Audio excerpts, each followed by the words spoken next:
Will the Los Angeles Rams be able to capitalize in week 6 over a very battered and bruised team in the New York Giants to improve their record to 5-1 on the season? Find out on this episode of the Locked On Rams podcast. You are Locked On Rams, your daily Los Angeles Rams podcast. Part of the Locked On Podcast Network, your team every day.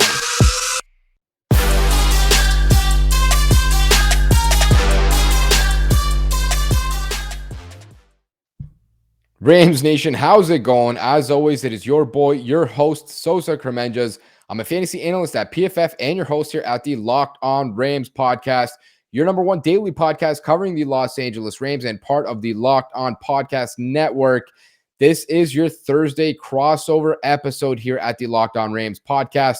And for those that are watching on YouTube, you're probably wondering, where's the other picture? Well, we decided to do it a little bit differently this week. Patricia Traina, the host of the Locked On Giants podcast, likes to do it in this format, so we'll go about it like this. I'll give you guys a quick little update here to begin in the first segment, and then in the second and third segments, we'll dive into the crossover portion of this episode. And Patricia does a great job of breaking down everything you need to know about the Giants in this one, from who we can expect to play, because like I mentioned in the intro, this team is battered and bruised right now. They could be missing a lot of important players in this game, and obviously some of the weaknesses and strengths of both sides of the ball for the Giants. And if you guys want to hear me break down the Rams, you can go check out her channel at Locked On Giants, whether that's YouTube or any other podcast platform where you find us.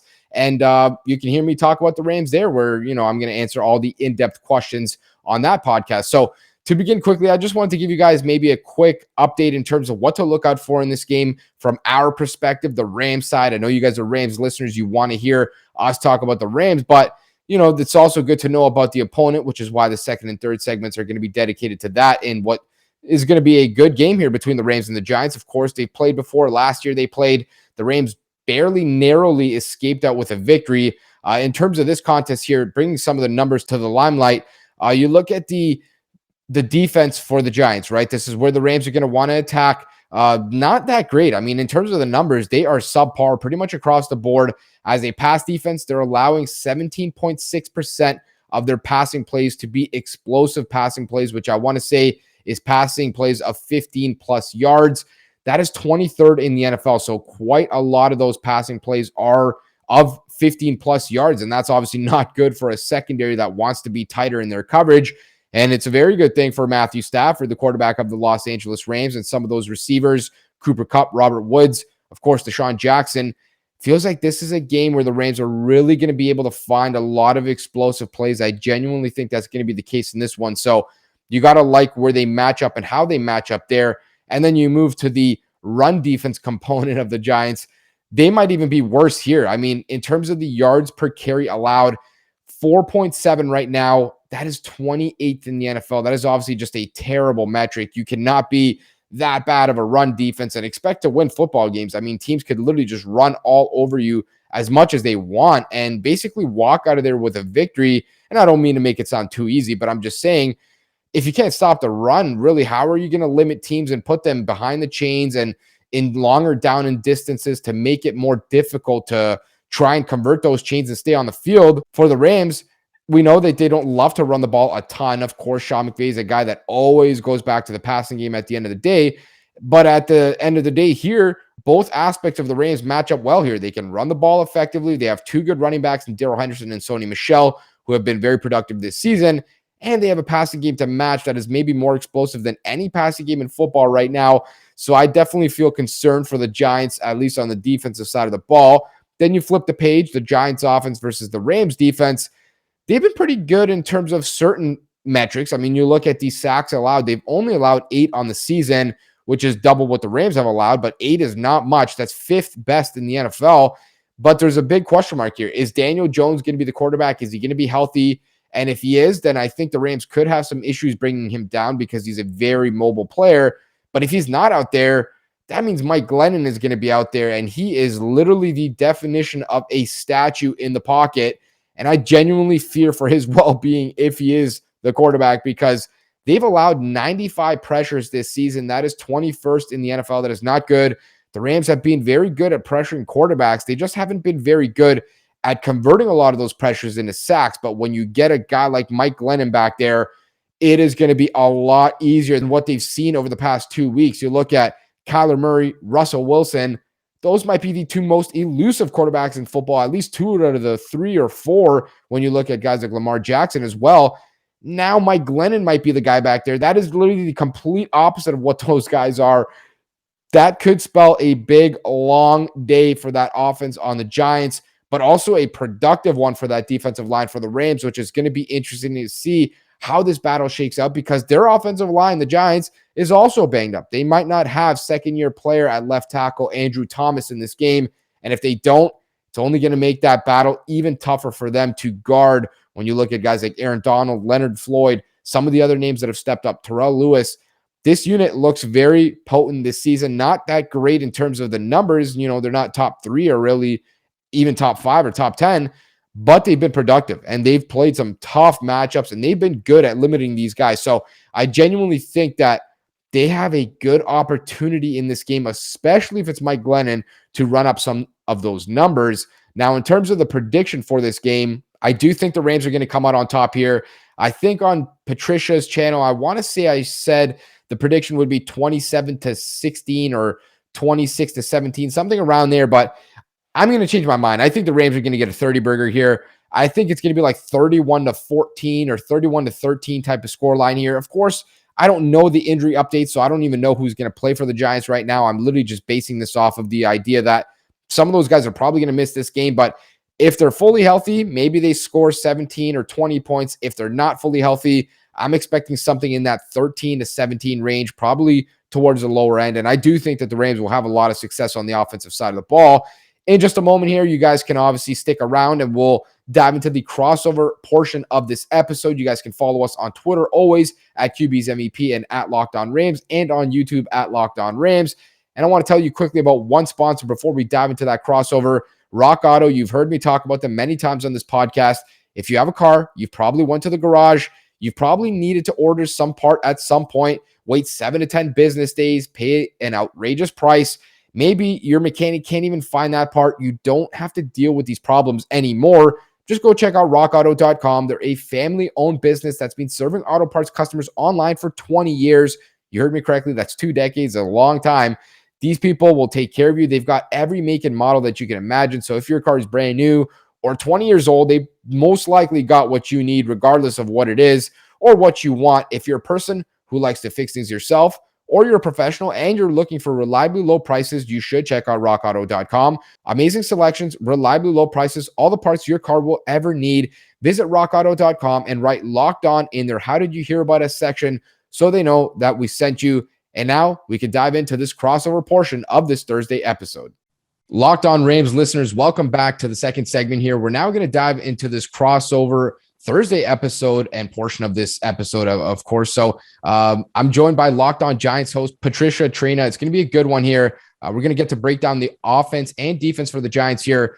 Not really a familiar foe for the Rams, of course, not really played too often, but the Rams and the Giants did have a game last year. So, of course, there's a little bit of familiarity there. But Patricia, I got to begin with all the injuries first. And we're recording this a little bit early, so, you know, it's really anyone's guess what's going to happen here. But for those that didn't watch the game last week or aren't really caught up, I mean, the Giants have a litany of injuries that's obviously going to change the scope of this game, whether it was people who were injured this past week or players that were injured prior to this week that weren't playing. So I'll hand over the floor to you, especially on that offensive side of the ball. What is it looking like for the status of a lot of these players, from the quarterback to the running back to some of the best receivers on this team?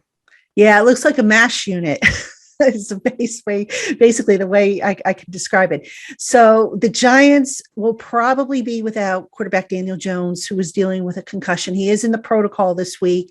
And my guess is if he doesn't practice Wednesday and Thursday, which I don't anticipate he will, we will not see him. I don't know if his concussion is going to be a 1-week affair or a couple weeks. You know, knowing Daniel and how he is, my guess is he's going to want to try and come back as quickly as possible. So Daniel Jones, I would say, is probably safe to count out. Saquon Barkley with the sprained ankle. Now that's a low ankle sprain. It's not going to cost him, hopefully, 3, 4, 5 games. but it is going to cost him this week. I mean, I think those of you who watched the game Sunday against the Cowboys, you saw that the Fox cameras caught the swelling on that ankle, and it looked like the size of a golf ball starting there. So he's not going to play. Kenny Golladay, the number one receiver, will probably not play. He's got a hyperextended knee, and the NFL Network reported that he could miss up to 2 weeks. So he's out. Now, the other question is, if that's not enough, you have Sterling Shepard and Darius Slayton, both of whom have now missed 2 games because of hamstring strains. I think Shepard's a little closer to returning. I think of the 2, I can see Shepard coming back.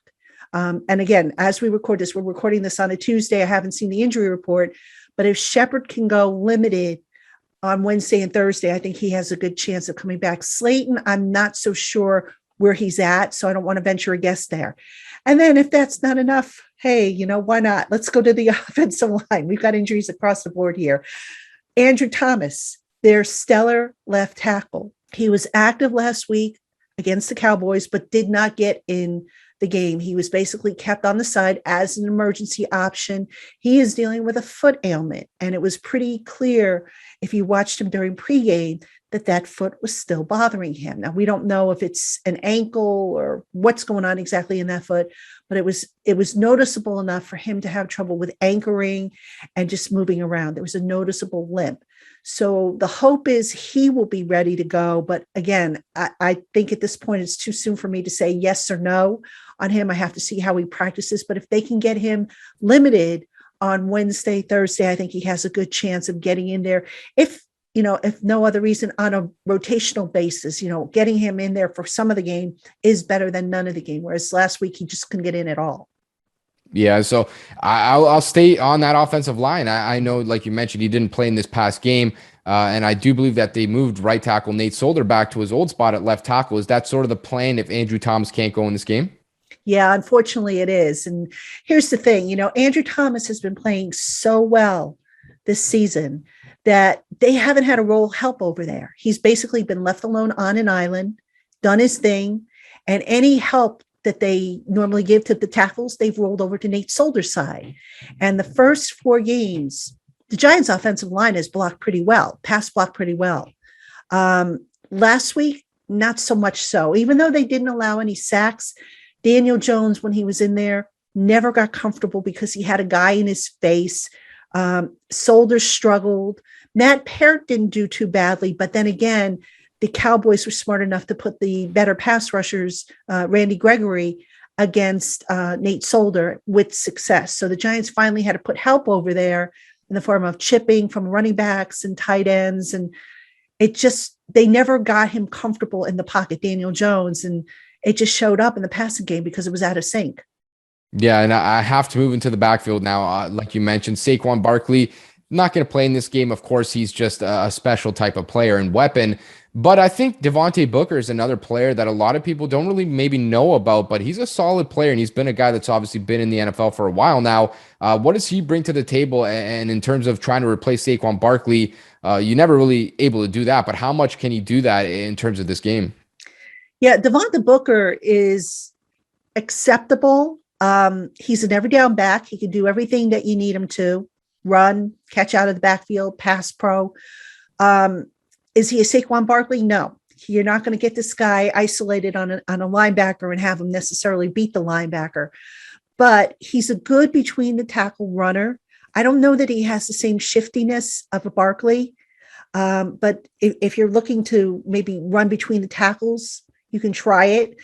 Which is going to be tough because, with Aaron Donald in there and on that Rams defensive line, that could be quite the challenge. Although it's been said that if you run right at Aaron Donald, you have a chance of maybe, winning that battle once in a while, not every time. But yeah, Booker would be the main guy.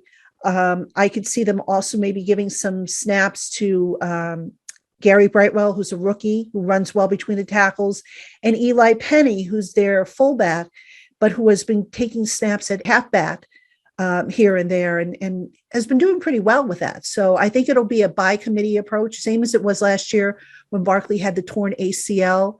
Unfortunately, they don't have Wayne Gallman, who I absolutely loved as a player. I loved his running style because he just would hit the hole and push. And I don't feel the Giants have guys that do that on a regular basis. So we might even see Alfred Morris brought back. I think Alfred Morris is still a free agent. And who knows, by the time this podcast airs, maybe he will been signed because he does know the offense. But yeah, Booker's going to be the main guy. And you'll probably see also, I'm sure, some jet sweeps and some stuff in the backfield with the receivers and tight ends. But Booker's going to be the guy. That's especially notable for the fantasy football players that are listening to this podcast. Make sure to go at him on the waiver wire for this week. But the quarterback position, I mean, this is really an important one. Obviously, this is the person who's going to basically dictate how an offense performs, I think, every snap. And you mentioned that Daniel Jones probably not going to go in this game. It's probably safe to assume that. Now you look at Mike Glennon, brings a little bit of a different skill set to the table in terms of the comparison between the two. How does this offense change, or does it change really when you have Mike Glennon in there instead of Daniel Jones? Well, first, the similarities is they both have strong arms. I mean, Glennon has a cannon for an arm, which is a big reason why the Giants moved on from Colt McCoy last year to Mike Glennon, because they knew they wanted to put more vertical concepts in the passing game, and Glennon can deliver that.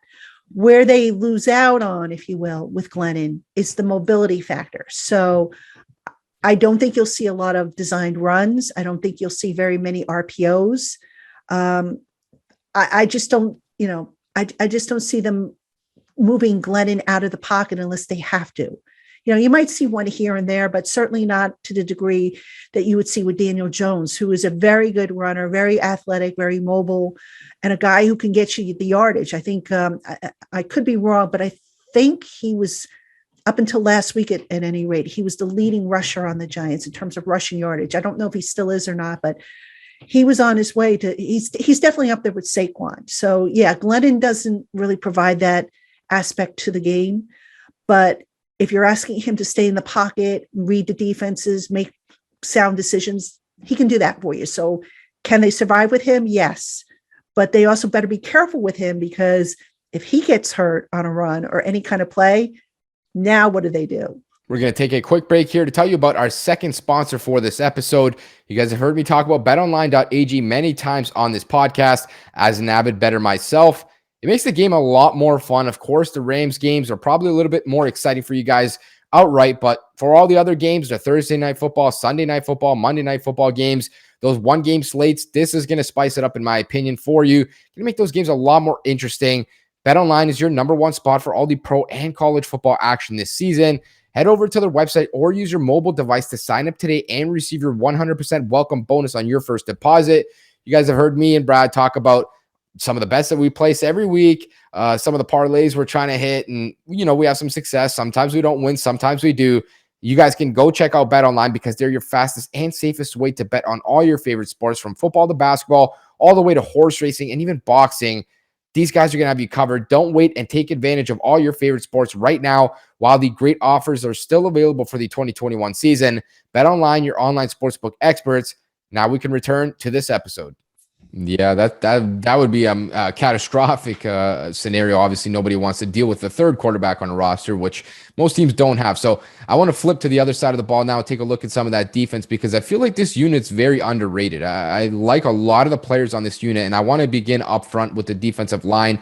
How have they looked in terms of some of the younger guys developing? You look at players like Dexter Lawrence, some of the players that I really like coming out of the draft, like Azeez Ojulari. How have these guys fared this season? Are they looking pretty decent against the pass and against the run? The run defense has been a problem. They allowed over 100 yards to Alvin Kamara in week 4. Last week against Dallas, I think they ran for over 200 yards. I don't know what's going on with that run defense. I personally think it's because they're missing Dalvin Tomlinson, who left them via free agency, went to Minnesota, and Blake Martinez, the inside linebacker, who could clean up a lot of that stuff, because he had such good sideline to sideline range and was able to hide, if you will, the deficiency that is on the edges where they have been playing soft against the run. So that is a concern. But to your question about the defensive line, they've been solid, but they haven't made any wow or statement plays like they were making last year. The whole defense, quite honestly, has been in that boat. I don't know what has happened. I mean, it's the same coordinator, basically the same personnel, the same scheme. I don't know why they're not taking it to the next level. Instead of going from level 101 to level 201, they have gone backwards. And I'm not sure why that is, but they need more from those guys up front. And I think a big problem, when you look at the pass rush, a lot of that's on the defensive backfield and them not being able to hold their coverage. But then again, the guys up front, when they send 4, they're not getting home. And that's a problem. Yeah, and I want to take it right to the secondary. It was a good transition on your behalf. I like a lot of the players here as well. Someone I think is one of the super underrated players in this sport is James Bradbury, one of the best corners in the NFL, in my opinion. You look at some of these new pieces, guys like Adoree Jackson, some of the returning players, Jabril Peppers, Logan Ryan. How has this unit fared together? How are they gelling? Do they look like they're sort of living up to the hype for someone who's outside of the building, doesn't really get to watch them as much? Unfortunately, no. James, I talked about, I talked about how this defense took a step back. The biggest step back has been in the secondary. James Bradbury does not look like the shutdown cornerback he was last year.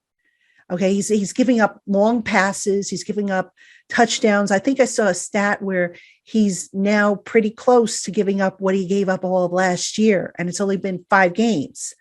So I'm not sure what's going on with Bradbury. Is it because, he's not getting enough safety help? Is he nursing an injury that nobody knows about? I don't know the answer to that. Then on the other side, they brought in Adoree Jackson, the former Titans player. And he's been okay, but has he made any wow plays? No. The safeties, that's an interesting thing too. I have said on my show before, and I'll say it here again, the safeties, I think, for the Giants are miscast in their roles.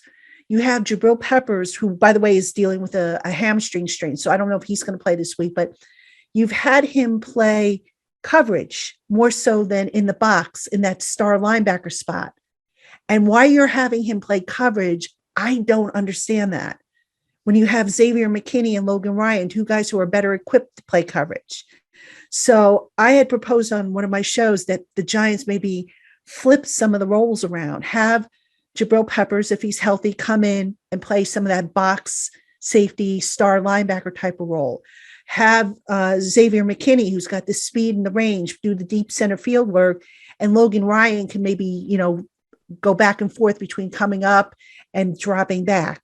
So I think part of that is the problem. I mean, when I look at this defense, there's enough blame to go around. I mean, the edge rushers are not getting home. They're not setting the edge against the run. The front 4 is not getting home, but the defensive secondary, I think, has been the biggest disappointment on this Giants defense, given what's invested in them and what was expected of them. Okay, so I got one question for you. You asked a similar question. If you're Matthew Stafford or Sean McVay and you're kind of looking at this depth chart here on the defensive side of the ball, and you're trying to plan, a sort of a game plan here, looking at where you want to throw the ball or what you want to do against this defense, is there one area that you're sort of targeting? Is there a player that you're looking at, a matchup that you really like here for the Rams offense when it comes to this Giants defense? Yeah, I would target the intermediate middle part of the field. All right. Again, the Giants, their off-ball linebackers are Tate Crowder and Reggie Ragland. Reggie Ragland is a good downhill run stopper. In coverage, I don't think very many Giant fans want to see him in coverage. He's not that, proficient in coverage. Tate Crowder is okay in coverage, but is he the answer? I don't think so. And considering how the Giants have been playing their safety so deep. I mean, at times you look at the field and you say, my gosh, they might as well be playing with just 10 guys because they have a safety so deep. He's not even in the equation by the time the play is over. So I would go after the middle of the field. A lot of teams, when they have attacked the Giants in the passing game, have had success throwing in the middle of the field in those zones because the Giants have been playing a loose zone. They've been, the zone coverage has just been, I think, very shaky. And that's another thing that's really weird. The strength of the Giants defense, I think, is in press man coverage. And I don't know what the percentage is, but off the top of my head, they haven't been doing that a lot. They've been going more with zone. And I don't know if that's because of the personnel they have, or they're just trying to get their feet underneath them. But I would go after that zone coverage, especially in the middle part of the field. Yeah, it sounds like the Rams and the Giants are sort of having similar problems, not really even knowing their personnel maybe best on the defensive side of the ball, which is kind of weird for us to be saying about professional coaches. But I'm going to kick it over to you one more time here. Is there any X factor, maybe any matchup to watch that you really have circled? And then, of course, you can share your score prediction as well for this contest. I'm going to say the Pitt. I'm going to say the Pitt matchup.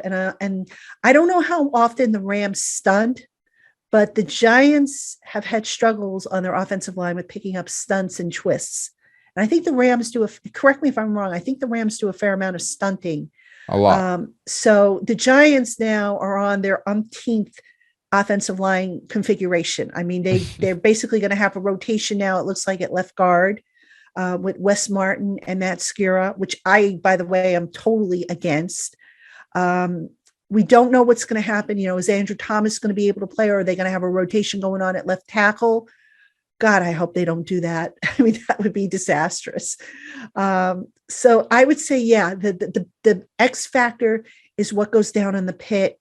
And if I had to give an edge, I would give the edge right now to the Rams. The Giants offensive line, to me, and I've said this before, if you've got to rotate guys in, if you don't know who your best five are and you've got to go to rotation, that's not very reassuring to me. So that's how it looks like what the Giants are going to do. But who knows? Joe Judge might surprise us and might say, okay, these are my best five and this is who we're rolling with. I don't know that will be the case, but that would be a concern of mine.